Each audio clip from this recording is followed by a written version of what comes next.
Hello, welcome to Frederick's Garage, your favorite location for the eradication of oxidation on your restoration or your transportation, and home of the Bel Airror, the resto-mod with the rusto-bod. Today, we're talking about patching a seamed panel and making it seem realistic. So stick around.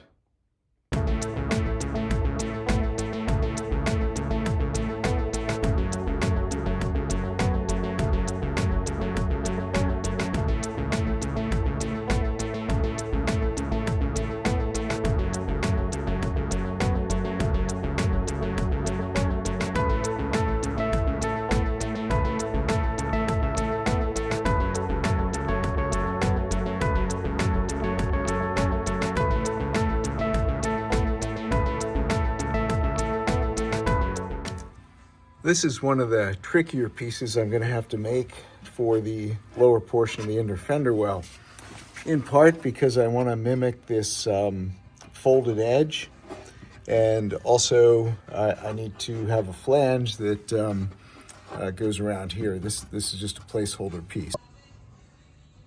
So I've got the patch screwed in.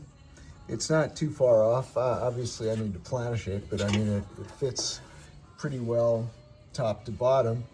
A couple challenges though. First of all, the mount for the fender skirt, which bottom of it locates about here even with the trim, at least according to the other side. I need to change my patch to make it run a little more parallel to this surface, so I have a little more room in there for this and for the lever on the fender skirt that mounts. So that's the first challenge. Gonna have to potentially reshape the edge of this patch. Second challenge is this line right here. So many people who repair these, they just put a flat piece over it, but I'd like to do it one better to make it look less like it's been worked on. So my original plan was just cut this little wide, fold it down, and then the patch on the other side, I'd plug weld them from the inside on the back. However, thought I'd try something different. So on this scrap piece, I simply folded an overlap like that and made a pretty nice facsimile of that split. Secondly, here I just hammered the same thing in with a screwdriver over the partially open jaws of my vise, and same thing.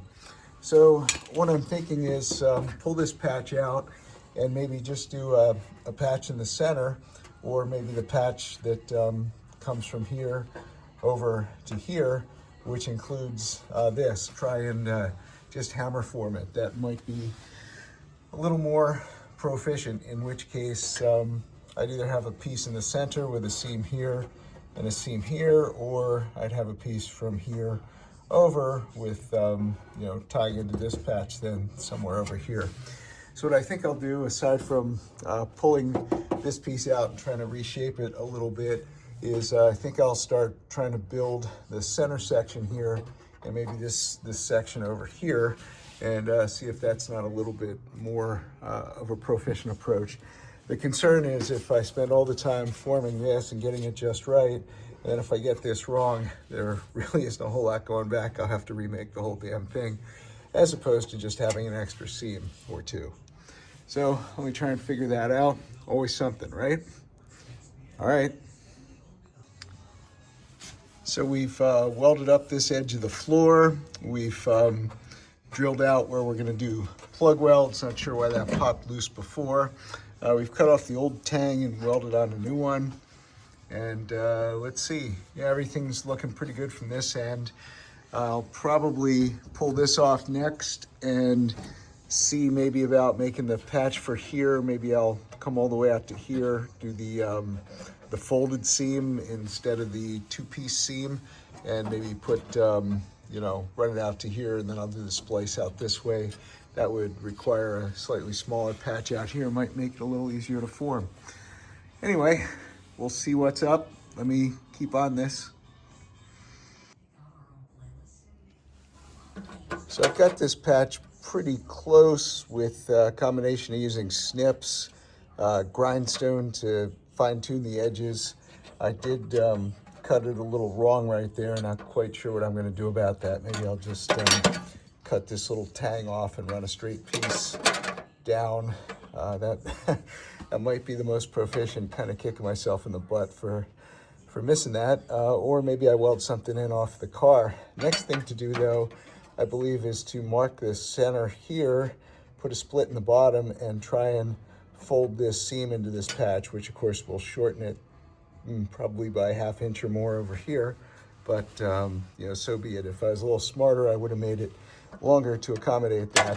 But I think I just kind of answered my own question there. So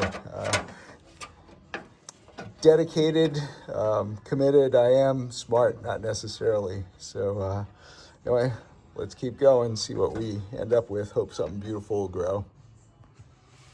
So I've got it roughly clamped in there. I've highlighted this spot with a marker, ran a straight edge down to lay out where the groove is, and then I put a mark in with an awl. It's a bit of several marks. I know it's the rightmost mark, which is spot on. So I'm gonna put a slit down here, and then I'm gonna try and tap that recess into it on the vise, the open vise jaws, see how close to this contour I can get it. Let's go. So I've cut a relief in with the snips and then with the wheel, the cutting wheel. So I'm gonna sit here and try and tap a divot into it with the screwdriver on the open jaws of the vise. So let's hope we can pull this off. I've done this before with this piece. So that's the screwdriver version. This is the folded version. I don't know if I'd be able to fold a piece this thick. I folded it 90 degrees and then folded it back. But with this flange on there and all, I don't know that I'll be able to do that. So we'll try the screwdriver approach first. Worst case, I'll have to start over. I do have some more stock sheet metal. This is 20 gauge, by the way. So let's start tapping this in. See if that shows up. Yeah. Okay. All right. I thought I had a hammer here. I have a lot of hammers here. Okay. Let's start up here at the top.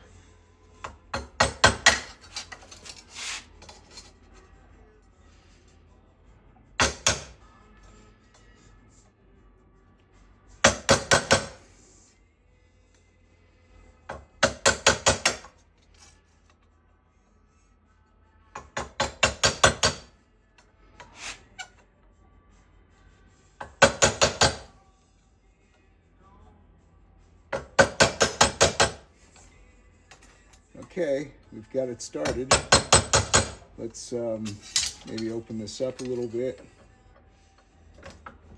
Yeah, maybe that's a little too much. Maybe about there.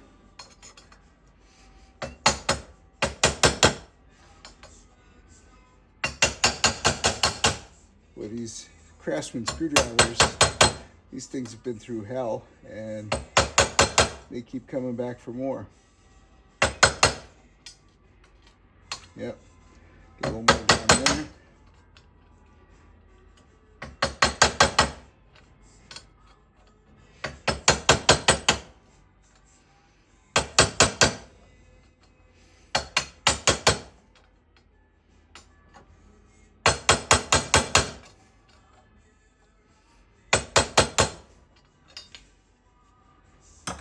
Okay, so yeah.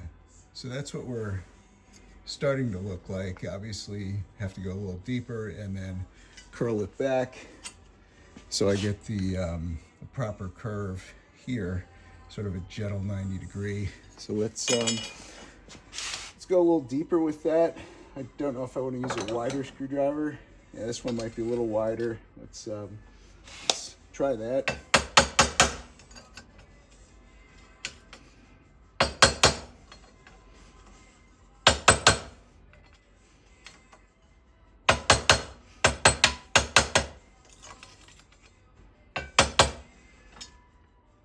hopefully we're running straight. What I'm going to do is put this up under the car and make sure that I'm running straight up and down instead of going off to the side. I mean, if I am going off to the side, might be a little late to do anything about it, but at least I'll know. Hang on a second. That's looking pretty good. You can see off to the left there, the patch is a little farther off than I'd like, because until I bottom the patch out, then my divot here is off. So I guess we make the most of what we have. I'll maybe make that a little deeper, at least at the top end, and then we'll, I guess, clamp it and start welding. I am going to do a separate piece right in there, and I probably am going to rosette weld the existing panel on first. Let's get on it. I finished it up hitting it with a smaller screwdriver. It looks a little more even there. Also, I put it in the vise this way and tapped it from both sides, and then of course I had to flatten it again in the vise, true everything up. But I think we're looking pretty good. Let's do a mock fit here. Sounds like a German term, mock fit, mock schnell. Yeah. Well, I think I'm getting punch drunk here. All right, so what do we got? We got a piece that looks pretty doggone close, and looks like we have pretty good gaps for applying MIG weld. So I think we're getting close to welding it in. I do have to cut a piece for there. Be most proficient if I test fit that first. So that's what I do next. Before I install it, I'm going to drill the holes for plug welds, even though I'm not going to plug weld it right away. I do need to restore these plug welds, though, just to keep everything in alignment. And what I've done is I have this cut-off drill bit, and I've spun that in there to clear the paint off the spot where I'm going to be welding. That's a 1/4-inch hole, I believe. Anyway, that should be sufficient to attach that. So what I'll do is I'll attach that. That'll keep this in the proper plane. I will have the holes ready for this. I'll clamp this in, the patch that is, and tack it across the top. And then I'll fix the piece on the bottom here. I'm not gonna paint it yet. One, because I'm in a little bit of a hurry, and two, because here's the only place where it overlaps, and this piece I'm gonna take out so I can get to the bottom of this later to paint it.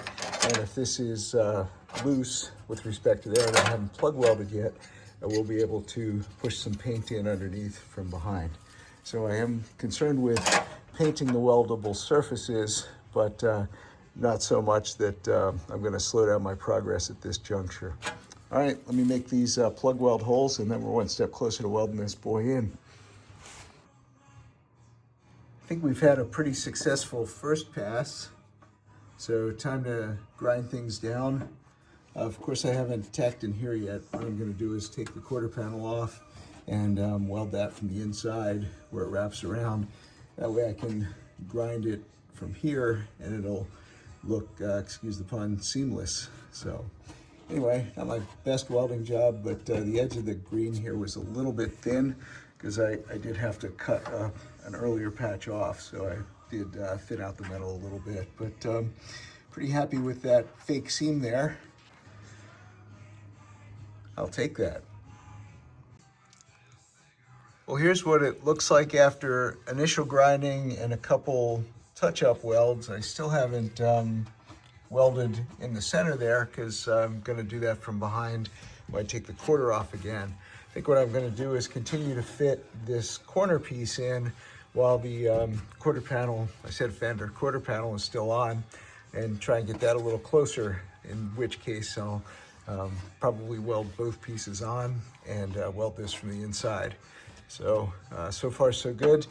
This piece did land with the proper height for this filler panel.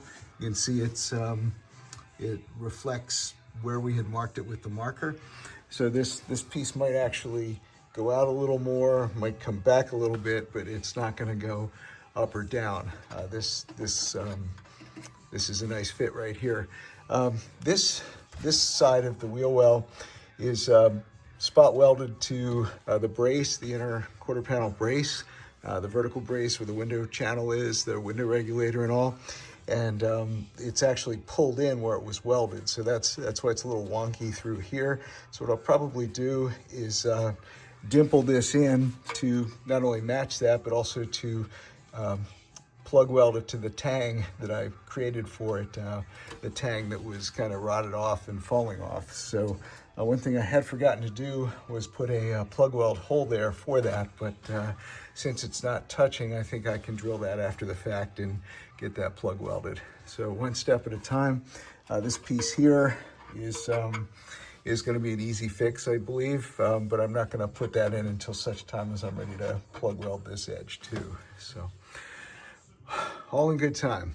We're getting there. Cheers. I've cut a little tab as a filler for in there, so we're going to tack that in. Need to go light. This is 20 gauge, this is 19, but it's been ground a little thin, so we're going to weld at 15.4 and 175 wire speed. So here's what it looks like with that little piece welded in. I did grind it a little too thin, so then I blew through when I had to fill the pinholes, so then I had to gob a bunch of weld in there, do it again. Anyway, sanded down or ground down the welds here a little bit with the belt sander, and just gonna rough that up a little bit more. Use some metal prep or phosphoric acid in the seam here and on the new metal, and I'll shoot a little primer on there. Obviously, I'm going to be welding this in over here. I'm going to be plug welding the space, the reinforcement there. So I'm not going to put finish paint on it just yet. That's the plan.